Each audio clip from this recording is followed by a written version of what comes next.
अस्सलाम वालेकुम, grade 7. This is our fourth lecture of exercise 1A, page number 14. आज exercise 1A के हम लास्ट 2 क्वेश्चन जो हमारे रह गए थे, क्वेश्चन नंबर 7 और क्वेश्चन नंबर 8 और 7 और 8, और इसके बाद हम इसको एक्सरसाइज 1A को फिनिश करेंगे. Question number 7, the area of a square photo frame is 250 centimetre square.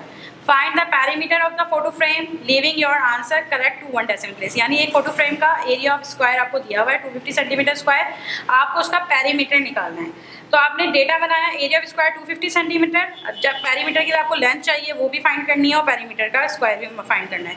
इसका मतलब ये है कि जब भी किसी जगह का एरिया दिया जाता है तो इसको वो साइड मल्टीप्लाई बाय साइड होता है 250 सेंटीमीटर. तो हम जब उसकी लेंथ निकालते हैं तो 250 सेंटीमीटर या कोई भी जो भी एरिया दिया हुआ है उसको आप स्क्वायर रूट कर लें तो उसकी लेंथ आ जाती है. तो 250 का स्क्वायर रूट कर लिया.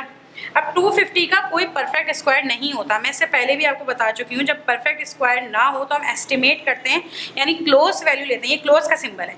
ऐसे ही कोई क्लोज वैल्यू लें जिसका परफेक्ट स्क्वायर हो और वो 250 के बिल्कुल क्लोज हो, करीब करीब हो, तो 256 का जो है परफेक्ट स्क्वायर होता है. तो हमने 250 की जगह 256 स्क्वायर रूट ले लिया और इसका एलसीएम ले लिया. 256, 2 1 2, 2 2 4, 1 कैरी किया, 2 8 16, 2 6 12, 2 4 8, 2 3 6, 2 2 4, 2 1 2, 1 कैरी, 2 6 12, 2 8 16, 2 4 8, 2 2 4, 2 1 2. आपको एलसीएम लेना बहुत अच्छी तरह से प्रीवियस क्लासेस में सिखाया जा चुका है.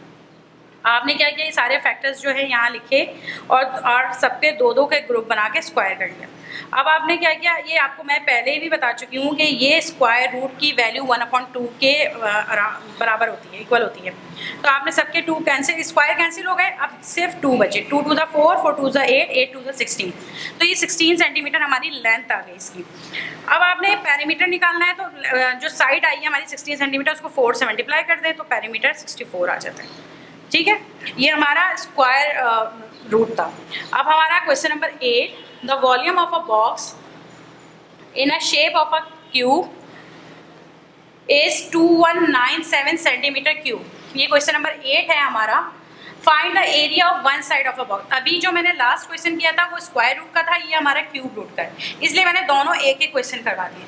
Volume of cube 2197 centimetre cube, same as it is. आपको जब किसी चीज़ का वॉल्यूम दिया गया है तो आपको उसकी लेंथ और एरिया ने मालूम करना होगा. तो उसमें भी यही प्रोसीजर है, जब आपको जो वॉल्यूम दिया हुआ है उसी का क्यूब रूट कर दें. और क्यूब रूट में हम 2197 का क्यूब हमने एलसीएम ले लिया 13 के टेबल से. 13 1 13, 13 बाकी हमने जो है पूरा एलसीएम निकाल दिया इसका. 13 13 13, ये 13 हमारे पास आ गए इसके. अब इसका क्यूब रूट की जो वैल्यू है वो 1/3 के क्यूब के बराबर होती है. तो आपने क्या करना है कि इस 3 से ये 3 जो है कैंसिल कर दी. यहाँ पे आपने स्क्वायर खत्म किया, 1/3 के राउंड होती है, 3 से 3 कैंसिल हो गया और ये आपका खाली 13 बचा. तो एरिया ऑफ अ साइड 13 है. जब एरिया निकालेंगे तो साइड मल्टीप्लाई बाय साइड होता है, आपको पहले ही बताया. तो 13 को 13 से मल्टीप्लाई किया तो 169 सेंटीमीटर क्यूब इसका आंसर है. ये हमारे 2 क्वेश्चन हो गए एक्सरसाइज 1A के. Now we are starting exercise 1B. आज हम एक्सरसाइज 1A हमारी पूरी कंप्लीट हो चुकी है, जो कि काफ़ी बड़ी एक्सरसाइज थी हमारी, उसकी आपको अच्छे से प्रैक्टिस करनी है. एक्सरसाइज 1B में हम HCF एंड LCM के बारे में करेंगे. इससे पहले प्रीवियस क्लासेस में highest common factor and least common multiples आप अच्छी तरह कर चुके हैं. यहाँ जस्ट मैं रिवाइज कर रही हूँ डेफिनेशंस. हाँ, आपको डेफिनेशन लिखनी है सबसे पहले. The largest common factor of 2 or more number is called the highest common factor of the numbers. यानी कि जब हम 2 या 2 से ज़्यादा नंबर का हाईएस्ट कॉमन फैक्टर निकालते हैं तो वो हमारा हाईएस्ट कॉमन फैक्टर होता है. और लीस्ट में होता है 2 और 2 से ज़्यादा नंबर का हम सबसे स्मॉलेस्ट कॉमन मल्टीपल निकालते हैं, तो उसे एलसीएम कहते हैं. वो आप इसकी प्रैक्टिस करेंगे और इसके क्वेश्चन करेंगे, आपको याद आ जाएगा आपने प्रीवियस क्लासेस में कैसे किया था. Exercise 1B. Exercise 1B.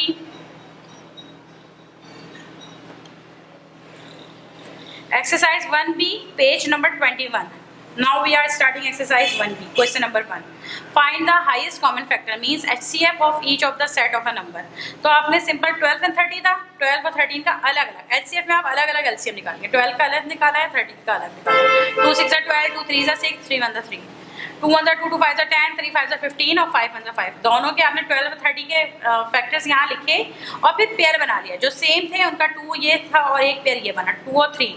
2 3 ज़ा 6, यानी जिसका पेयर नहीं बन रहा उसको छोड़ दिया, जिसका कॉमन फैक्टर थे यानी जो बन रहा था जिसका पेयर हमने वो लिया, उनको मल्टीप्लाई किया दोनों को, ये हमारा हाईएस्ट कॉमन फैक्टर है। सेम एज इट इज़ आप 84 और 156 का करेंगे, 84 का और 156 का अलग अलग एलसीएम लेंगे, फिर इसी तरह उसके फैक्टर्स लिखेंगे और जहाँ इस तरह से इनका लूप बना देंगे जहाँ पे इनके पेयर बन रहा है या दो सेम दोनों में फैक्टर्स आ रहे हैं। फिर इधर 2 2 और 3 तीन हमारे कॉमन फैक्टर्स आ रहे थे तो जिनका हमने लूप बनाया, 2 2 ज़ा 4 4 3 ज़ा 12, तो 12 is the HCF of this question. See 15 60 and 75। इसी अगेन आपने तीनों का अलग अलग एलसीएम लिया, तीनों के इस तरह से फैक्टर्स लिखे हैं आपने और फिर इनके लूप बना दिए। 3 और 5 का लूप बन रहा था तो ये आपका कॉमन फैक्टर हो गया 3 मल्टीप्लाई बाय 5,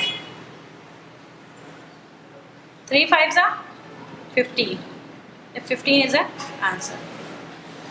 डी 77 91 143, इसमें भी आपने तीनों का अलग अलग एलसीएम लिया, तीनों के फैक्टर्स लिखे और जो कॉमन फैक्टर था उस पर लूप बनाया, तो एक ही बन रहा था सिर्फ 1, बाकी सब अलग अलग थे। तो जैसे 7 यहाँ 2 आ रहे हैं, यहाँ नहीं है, 11 यहाँ और यहाँ आ रहा है, 91 के फैक्टर्स में नहीं है, बस जो तीनों में मौजूद है जितने वैल्यूज होंगे आप उसमें ही लूप बनाएंगे। अगर 3 है 4 हैं 2 हैं, 2 और 2 मोर नंबर्स मैंने आपसे कहा था, तो 1 का ही लूप बन रहा था तो वही इसका HCF है। Question number 2, find the lowest common multiple of each of the following set of number. यानी अभी हम HCF कर रहे थे, अब हम LCM करेंगे। यहाँ पे 24 एंड 30 LCM में आप LCM निकालने के 2 तरीके होते हैं, 2 मेथड्स हैं, division methods and factor method. 2 methods of to find LCM। Division method में क्या होता है, जैसे कि आपने 24 और 30 दिया हुआ है तो एक साथ LCM निकाला और फिर सारे मल्टीपल्स को मल्टीप्लाई कर लिया और आंसर आ गया। जैसे ये सारे मल्टीपल्स हमने लिखे, 2 2 ज़ा 4 4 2 ज़ा 8 8 3 ज़ा 24 24 5 ज़ा 120। और सेकंड मेथड इसका फैक्टर मेथड है, तो वो आप HCF की तरह करते हैं कि आपने दोनों के अलग अलग LCM निकाले, दोनों के इसी तरह फैक्टर्स लिखे, लूप बनाया, फिर उनको मल्टीप्लाई कर दिया लूप में। लेकिन यहाँ पे हम HCF में सिर्फ जो कॉमन होते हैं लूप के अंदर आते हैं सिर्फ उनको मल्टीप्लाई कर रहे होते हैं, जबकि LCM में ऐसा नहीं होता। जो कॉमन आए हैं उनको तो हमने एक दफ़ा लिख दिया, लेकिन अदर फैक्टर्स भी हम लिखेंगे, जैसे 2 2 और 5 उनको भी लिखा और फिर सबको मल्टीप्लाई किया। देखें दोनों में सेम आंसर है, एक ही क्वेश्चन को 2 मेथड से किया, division method and factor method. 120 answer आ रहे हैं। जो आपको ईजी लगता है वो करें, या फिर आपको क्वेश्चन में ये बात मेंशन की जाए कि आपको डिवीजन मेथड करना है या फैक्टर मेथड करना है। मैं यहाँ पे एक ही मेथड रख रही हूँ और वो है डिवीजन मेथड, क्योंकि वो ज़रा ज़्यादा इजी, उसमें काम कम है, तो आप वो कर लीजिए। बी हमने क्वेश्चन लिखा 42 एंड 462, आपने LCM निकाला दोनों का, LCM के जो फैक्टर्स आए वो आपने लिख दिया और सबको मल्टीप्लाई कर दिया और आंसर आ गया। सेम एज इट इज़ यहाँ पे 3 नंबर्स दिए हैं, 12 18 एंड 81। LCM निकाला आपने सबका, 2 2 3 3 3 3 सब लिखा और आपने इनका सबको मल्टीप्लाई कर दिया। अच्छा, अब ज़्यादा नंबर हो तो मल्टीप्लाई करने का तरीका ये होता है कि आप थोड़ा थोड़ा करके कर, जैसे 2 2 ज़ा 4 3 3 ज़ा 9 3 3 ज़ा 9, करना आपको सबको मल्टीप्लाई। आप चाहें एक साथ कर लें, अगर आपको मुश्किल लग रहा है तो आप 2 2 करके भी कर सकते हैं, फिर नीचे वाले स्टेप में कर लें। फिर 4 9 ज़ा 36 और फिर 9 36 9 ज़ा, जाहिर है इतने टेबल तो आपको याद नहीं होंगे, तो आप इसको 36 9 ज़ा आप मल्टीप्लाई रफ वर्क में करके देख लें। और 9 6 ज़ा 54, 4 यहाँ लिखा, 5 कैरी चला गया, 9 3 ज़ा 27, 5 ऐड किए 324, तो LCM इज़ 324। अब ये आपके ऊपर होता है और ये प्रैक्टिस के ऊपर होता है कि आप कितनी प्रैक्टिस कर सकते हैं और कितना कर सकते हैं। और डी क्वेश्चन है, ये भी आप कीजिए इसको, ये लास्ट क्वेश्चन है हमारे आज के कॉपी वर्क का और एक्सरसाइज 1B का। 63 80 102, अगेन LCM लेंगे। LCM लेने के बाद, क्योंकि मैं इसको डायरेक्ट फ़ौरन इसलिए करवा रही हूँ क्योंकि मैं आपको 6th क्लास में करवा चुकी हूँ LCM वगैरह।